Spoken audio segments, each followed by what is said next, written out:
Hello mga guys, tara kain po tayo, pansit. Ayan guys, ang aking niluto sa hapunan.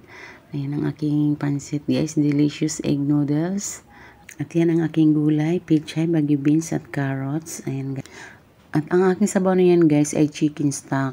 Dahil yung pinagpakuluan namin ng buong manok nung nakaraang gabi, na niluto naman sa air fryer, ayan yun guys, nilagay ko lang sa ref. At ilagay ko na ang aking pansit guys, at may free pala siyang ginisa mix na hindi ko alam, pero yung isang pack lang ang may free guys. Tama na daw yung isa lang, charot. Yan guys, mikos-mikos natin saglit guys, at ilagay na rin natin ang ating carrots at bagyo beans dahil medyo matagal siyang maluto guys.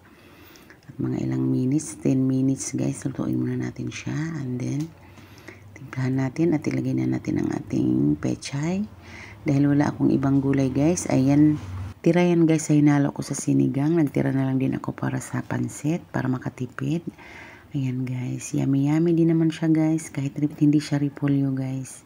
Mikos-mikos natin guys, and then ready to serve. Kainan na sa hapunan. Thanks for watching. Bye bye.